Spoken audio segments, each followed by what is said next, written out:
Johnny மீது வந்து பார்த்தீங்கன்னா, அவர் வந்து கட்சி ரீதியா வந்து பார்த்தீங்கன்னா, பவன் கல்யாண் வந்து நடவடிக்கை எடுத்திருக்கிறார். ஏன்னா, அவர் ஜனசேனால வந்து பொறுப்புல இருக்கிறார் ஜானி. இப்போ அவர் மட்டுமே கிடையாது. இப்போ இருக்கிற டான்ஸ் எடுக்கிற எல்லாரும் சொல்றேன். இங்கே இருக்கிற ராகவா லாரன்ஸாக இருக்கட்டும், வந்து எல்லா டான்ஸர்களுமே வந்து பார்த்தீங்கன்னா, குடிச்சிட்டு தான் சில காட்சிகள் வந்து நடிக்க போகிறாங்க. குடிச்சா தான் நடிப்பு வரும்னு சொன்னவங்களாம் இருக்கிறான். குடிச்சா தான் பாட்டு எது வரும்னு சொன்னவங்களாம் இருக்கிறான். பெண்கள் தரப்பு நடிகைகள் தரப்பில் வந்து ஆடை ஒழுக்கம் ட்ரெஸ் கோடு வந்து கொண்டு வரணும். இதுதான் இவ்வளோதான் ஆடை குறைப்புன்றது இவ்வளோ தான் பண்ண முடியும். இது தாண்டி ஆடை குறைப்பு பண்ணக்கூடாதுன்னு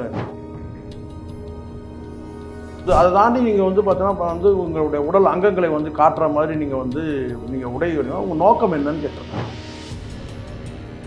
ரிஃப்ளெக்ட் நேயர்களுக்கு வணக்கம். இன்னைக்கு நம்ம கூட மூத்த பத்திரிகையாளர் சேகுவேரா அவர்கள் தான் இணைஞ்சிருக்காங்க. அவர்கிட்ட பேசுறதுக்கு நிறைய முக்கியமான விஷயங்கள் இருக்கு. வாங்க பேசலாம். வணக்கம் சார். வணக்கம்.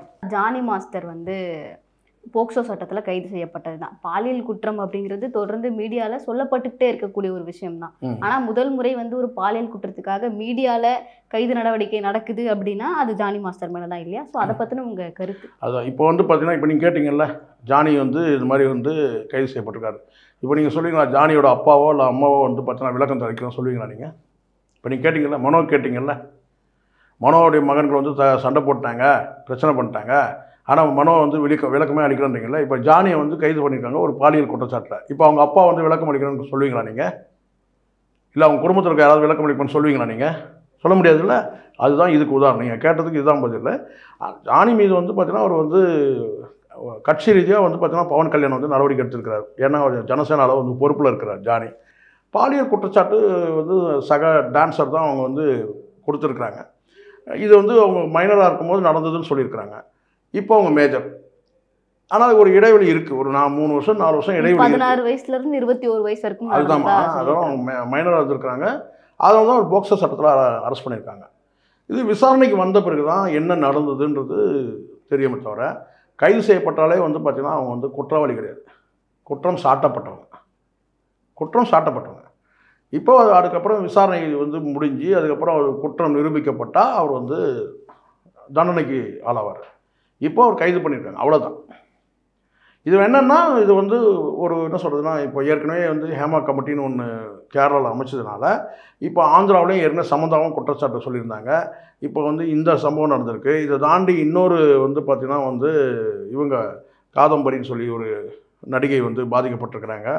அவங்களும் வந்து பார்த்திங்கன்னா வந்து ஒரு அமைச்சர் மகனே வந்து பார்த்திங்கன்னா வந்து அவருடைய பாலியல் சுரண்டலுக்கு ஒரு தொழிலதிபர் மகன் வந்து பண்ணியிருக்காரு. அவருக்கும் சப்போர்ட்டாக வந்து ஒரு அமைச்சருடைய முன்னாள் அமைச்சருடைய மகன் வந்து அவங்களுக்கு சப்போர்ட்டாக இருந்திருக்காங்க. 3 போலீஸ் அதிகாரிகள் வந்து அவங்களுக்கு சப்போர்ட்டாக இருந்து இந்த நடிகையை வந்து மிரட்டியிருக்கிறாங்க. ஆந்திரா விட்டு ஓடணும்னு சொல்லியிருக்கிறாங்க. ஸோ இதெல்லாம் நடந்திருக்கு. ஸோ இப்படியான சில அடுத்தடுத்த சம்பவங்கள் இருக்கிறதுனால துணை முதலமைச்சர் பதவியில் வந்து பவன் கல்யாண் இருக்கிறதுனால இப்போ கேரளாவில் அமைச்ச மாதிரியான ஒரு கமிட்டி அமைக்கிறதுக்கான வாய்ப்பு இருக்குன்னு தான் சொல்கிறாங்க. இப்போது பேசும்பொழுதுமே கூட அவர் வந்து குற்றவாளி கிடையாது, குற்றம் சாட்டப்பட்டவர் தான் அப்படின்னு பேசும்பொழுது, அப்போது அவர் வந்து இதுக்கப்புறம் ரிலீஸ் ஆகிறதுக்கான வாய்ப்புகள்லாம் இருக்குது. ரிலீஸ்னால் வந்து இது வந்து இப்போதைக்கு அவங்க விசாரணை கைதி அதை நம்ம கைது பண்ணுறாங்க. விசாரணை கைதி தான். அதுக்கப்புறம் அவங்க பெயிலில் வருவாங்க. ஜெயில்னு ஒன்று இருந்தால் பெயில்னு ஒன்று இருக்குது. பெயிலில் வெளியே வந்துடுவாங்க. வெளியே வந்து நீதிமன்றத்தில் விசாரணை எதிர்கொள்வாங்க. விசாரணையில் வந்து கில்ட்டினா உள்ளே போகணும், நான் கில்ட்டினா வெளியே வரணும், அவ்வளோதான். ஆனால் இது வந்து ஒரு என்ன சொன்னாங்க, இந்த மாதிரியான பாலியல் குற்றச்சாட்டில் வந்து அரெஸ்ட் ஆகுதுன்றது வந்து பார்த்திங்கன்னா ஏதாவது ஒரு முகாந்திரம், அதாவது பிரைம் ஆஃபீஸர் இல்லாமலாம் பண்ண முடியாது. ஒரு முகாந்திரம் அடி இருந்தால் மட்டுமே, ஆதாரங்கள் இருந்தால் தான் பண்ண முடியும். அவங்க என்ன மாதிரி ஆதாரங்கள் கொடுத்துருக்குறாங்க, அது எவ்வளோ தூரம் வந்து நீதிமன்ற விசாரணையில் நிற்கும்ன்றதெல்லாம் பொறுத்திருந்து தான் பார்க்கணும். ஆனால் இப்போதைக்கு தெரிய வருதுன்னு கேட்டால், பாலியல் ரீதியான குற்றச்சாட்டுகள் வந்து ஆந்திராவிலையும் இருக்குது அப்படின்னு. அவர் மேலே வந்து அவர் அந்த காவாலா பாடலாக இருக்கட்டும், அந்த மாதிரி நிறைய பாடலுக்கு வந்து அவர் தான் கொரியோகிராஃப் பண்ணியிருந்தாரு.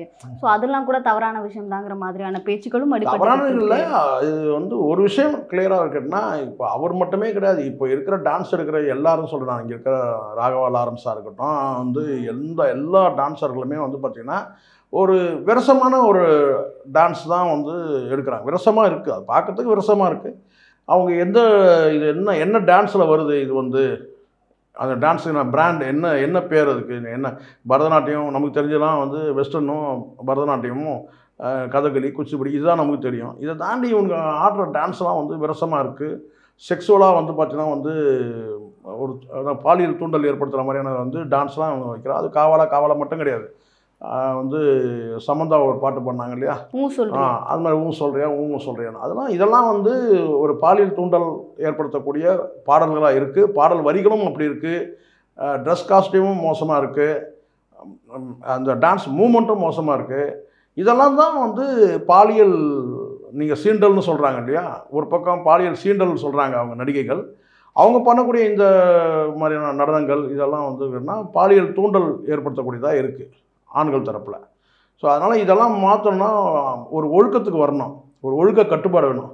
சினிமா துறை வந்து பார்த்தீங்கன்னா ஒழுக்கம் இல்லாமல் இருக்குதுன்றதுல வந்து சந்தேகமே இல்லை. ஒழுக்க கட்டுப்பாடுக்கு வரணும். இது ஒழுக்க கட்டுப்பாடு என்னென்ன மாதிரியான மாற்றங்கள் இருந்தால் நல்லாயிருக்கும்? முதல் கட்டமாக வந்து கேட்டால் வந்து 2 தரப்புலையுமே, ஆண்கள் தரப்புலையும் பெண்கள் தரப்புலையும் எல்லாம் உட்காந்து பேசி என்ன மாதிரியான ஒழுக்கத்துக்கெல்லாம் கொண்டு வரங்கன்னா, முதல்ல வந்து பார்த்தீங்கன்னா இங்கே வந்து ஆண்கள் கிட்ட வந்து முதல்ல வந்து இந்த குடிச்சிட்டு ஷூட்டிங் போகிறது ஆண்கள் தரப்பில் இன்னும் அது நடந்துட்டு இருக்கு. அதெல்லாம் ஏன் இல்லை?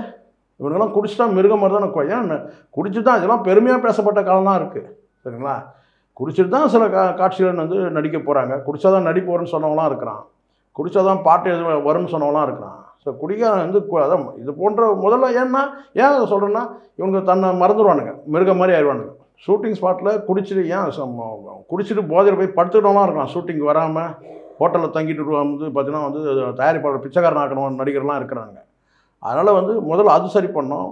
பெண்கள் தரப்பு நடிகைகள் தரப்பில் வந்து ஆடை ஒழுக்கம், ட்ரெஸ் கோடு வந்து கொண்டு வரணும். இதுதான் இவ்வளோ தான் ஆடை குறைப்புன்றது, இவ்வளோ தான் பண்ண முடியும், இது தாண்டி ஆடை குறைப்பு பண்ணக்கூடாதுன்னு ஒரு கட்டுப்பாட்டுக்கு வரணும்.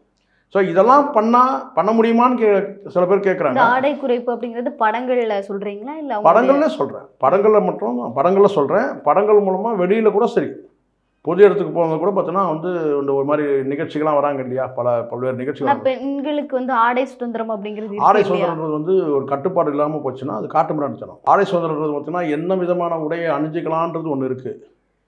அரையும் குறையுமா அணியிறது வந்து ஆடை சுதந்திரம் கிடையாது. ஆடை சுதந்திரம் கேட்டால் என்ன வண்ணம் என்ன வடிவம் அது உங்ககிட்ட இருக்குது, பெண்கள்கிட்ட இருக்குது, நடிகைகிட்ட இருக்குது. அதை வந்து இப்போ அதை தாண்டி வந்துக்கிட்டா ஆடையோட பர்பஸ் என்ன? ஆடையோட பர்பஸ் வந்து உடலை மூடணும், அதுதான் பர்பஸ்ஸு. அந்த பர்பஸ் கூட இல்லாமல் வந்து நீங்கள் வந்து அரையும் குறையுமா வரீங்கல்ல, அப்போ தானே வந்து சிக்கலாகுது.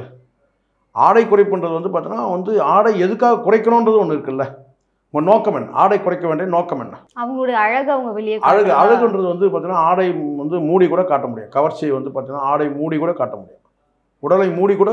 ஆடை குறைக்கிறதுனால என்னென்ன பிரச்சனைகள் வர்றதா பார்க்குறீங்க? ஆடை குறைக்கும் போது பார்த்தீங்கன்னா அந்த கவர்ச்சின்ற எல்லையை தாண்டி அது ஆபாசம் ஆகிடுது. அப்போ அது ஆபாசம் ஆகும்போது பார்த்தீங்கன்னா வந்து ஒரு பொது வெளியில் எல்லாரும் பார்க்குறாங்க, எல்லா வயதுள்ளவரும் பார்க்குறாங்க. அது அந்த நடிகையுடைய விருப்பத்தின் பேரில் தான் நடக்குது. விருப்பம்லாம் வீட்டுக்குள்ளே இருக்கணும். விருப்பம் நீங்கள் வீதியில் கொண்டு வரக்கூடாது. விருப்பத்தை ஒரு காட்சி பொருள், உங்களோட உடலை வந்து காட்சி பொருளாக்கக்கூடாதுல்ல. அதனால சொன்னால் அளவுக்கு மீறிய கவர்ச்சியை கூட ஆபாசம் ஆகிடுதுல்ல. நீங்கள் இதுதான் ஒழுக்கம்னு சொல்கிறேன், இதுதான் ஒழுக்க கட்டுப்பாட்டுக்கு வரணும். நீங்கள் ஒரு ட்ரெஸ் கோட் நீங்கள் ஏதோ ஒரு காலத்தில் இருந்தது, இப்போ நான் கேட்குறேன் இதெல்லாம் பிளாக் அண்ட் ஒயிட் காலத்தில் இருந்ததா? கிடையாது. அப்போ இந்த மாதிரி பிரச்சனைகள் இருந்தால் அங்கே ஒன்று எங்கேயோ ஒன்று பெண்கள் வந்து காலகாலத்துக்கு வந்து அவங்க மாறிட்டே இருக்காங்க அப்படின்னு பெண்கள் நீங்கள் முதல்ல இதுதான் சொல்கிறீங்க. ஆனால் நம்ம வந்து இப்படி பேசிகிட்டே இருக்கும்பொழுது காரணம் வந்து உடையினால தான் இந்த மாதிரியான விஷயங்கள் நடக்குதுன்றது சொல்லும்போது பெண்களையே திருப்புற மாதிரி இருக்கு. பெண்கள் பாருங்க, இதுதான் நீங்கள் இங்கே தான் தவறான புரிதல் இருக்குது. இங்கே பெண்கள் நாங்கள் பெண்கள் நம்ம வந்துட்டோம். நான் எனக்கு அம்மா இருக்காங்கல்ல, அக்கா இருக்காங்கல்ல, மனைவி பிள்ளைங்களாம் இருக்காங்கல்ல, யாரும் இங்கே பெண்கள் இல்லாமல் கிடையாது. நான் சொல்கிறது எல்லாருக்கும் தான் சொல்கிறேன், நான் பொருந்தோம். நீங்கள் உங்களுடைய நோக்கம் என்னன்னு கேட்டால் ஆடை என்பது உடலை மூடுவதற்கு ஆடை, சரிங்களா? அப்போ நீங்கள் அதை வந்து பார்த்தீங்கன்னா நீங்கள் வந்து அதை தாண்டி நீங்கள் வந்து பார்த்தீங்கன்னா இப்போ வந்து உங்களுடைய உடல் அங்கங்களை வந்து காட்டுற மாதிரி நீங்கள் வந்து நீங்கள் உடை உங்கள் நோக்கம் என்னன்னு கேட்குறேன். இப்போ சினிமாவில் வந்து இதனால தான் பெண்களுக்கு நிறையா பிரச்சனைகள் வரும். ஆமாம், நீங்கள் அது நீங்கள் பாலியல் சீண்டல்னு நீங்கள் சொல்கிறீங்கல்ல, அது பாலியல் தூண்டல் கூட இருக்கலாம்ல. தூண்டுதல் தானே இது. நீங்கள் உடலை காட்டினீங்கன்னா வந்து அது ஒரு வகையான தூண்டுதல் தானே இது. நீங்கள் ரசிகர்களுக்கு வந்து நீங்கள் கவர் வந்து ஆண்களையே வந்து குறைத்து மதிப்பிடுற மாதிரி இருக்குல்ல. ஒரு பெண்ணுடைய உடலை பார்த்தா ஒரு ஆண் வந்து என்ன வேணா நல்லா இருக்கு நீங்கள் சொல்கிறது. என்னன்னு கேட்டால் குறையும். நான் வந்து சொல்கிறேன், இப்போ நான் சொல்கிறேன், இப்போ புகார் எல்லார் மேலேயும் வருது, சினிமாவில் எல்லா நடிகர் மேலேயும் வருது. நீங்கள் ஆண்கள்னால் நீங்கள் வந்து பார்த்தீங்கன்னா ஒரே கொண்ட. இப்போ நான் கேட்குறேன் வந்து பார்த்தீங்கன்னா நடிகைகளை எல்லா நடிகைகளுமா வந்து உடலை காட்டுறாங்க? சொல்லுங்கள், நீங்கள் சொல்லுங்கள். ஒரு காலத்தில் இருங்க நான் சொல்ல முடியல. நீங்கள் ஒரு காலத்தில் வந்து பார்த்தீங்கன்னா கவர்ச்சி நடிகைகள் தனியாக இருந்தாங்க.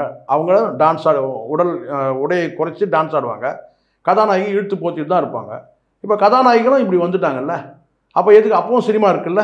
அதாவது இப்போ கதாநாயகிகள் அதுக்கு என்ன காரணம் சொல்றாங்க அப்படின்னா, இப்போ அதுக்காக அந்த ஸ்பேஸ் வந்து இன்னொருத்தவங்களுக்கு போகுது. இப்போ அந்த கேரக்டரும் நாங்களே பண்ணா படத்துல வந்து அவங்களே முழுசா வரதுக்கான வாய்ப்புகள் இருக்கு அப்படின்னு. யார் பண்ணாலும் தவறு தான். கவர்ச்சி நடிகைகள் பண்ணாலும் தவறு தான், இவங்க பண்ணாலும் தவறு தான்.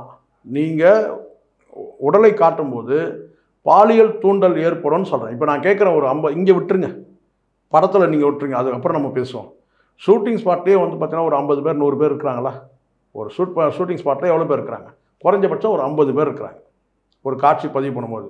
அங்கே நீங்கள் உடலை காட்டி நீங்கள் நடிக்கும்போது கேட்டால் அங்கே இருக்கிறவங்களுக்கு அந்த தூண்டுதல் வருமா வராதான்னு கேட்குறேன். நீங்கள் உங்களுக்கு சொன்னால் புரியல. நீங்கள் நான் வந்து பலகாரம் வந்து இனிப்பு கடையை நான் திறந்து வச்சுருவேன், கண்ணாடி கேஸ் இல்லாமல் நான் வெளியே வைக்கிறேன், ஜாங்கிரி ஜிலேபி எல்லாத்தையும் நான் வைக்கிறேன்னு கேட்டால் முக்கியாது, வந்து முக்கியம்ல. ஆனா இப்போ இந்த டான்ஸ் யாரோ ஒருத்தர் நீங்க வந்து பாலியல் இந்த கேஸ்க்குள்ளேயே வருமே, இந்த விஷயத்துக்குள்ளேயே வருவோமே. இப்போ ஒரு 16 வயதுல இருந்து 21 வயது வரைக்கும் எனக்கு பாலியல் சீண்டல்கள் இருந்துச்சு ஜானி மாஸ்டர் மேலன்னு சொல்லி ஒரு பெண் சொல்றாங்க. அவங்க எந்த விதத்திலயுமே ஆடை குறைத்து எல்லாம் போட்டிருக்க மாட்டாங்க. அவங்க ஒரு டான்ஸ் அப்படின்னு உங்களுக்கு எப்படி தெரியும்? உங்களுக்கு எப்படி தெரியும்? சரி, இப்போ அவங்க அப்படி ட்ரெஸ் போட்டிருந்தாங்க அப்படின்னா அவங்க மேல அவர் ஒரு பாலியல் சீண்டல் பண்றது சரியா? சொல்ல வரது இல்லை. நீங்க வந்து இது வந்து எப்படி தவறா நீங்க புரிஞ்சுக்கிறீங்க. நான் சொல்றது பொதுவில் சொல்றேன். நீங்க பாலியல் சீண்டல்ன்றது நடக்குது, அதே சமயத்தில் பாலியல் தூண்டலும் நீங்கள் ஏற்படுத்துறீங்கன்னு நான் சொல்ல வரேன். அங்கே என்ன நடந்துன்னு சொல்ல முடியாது.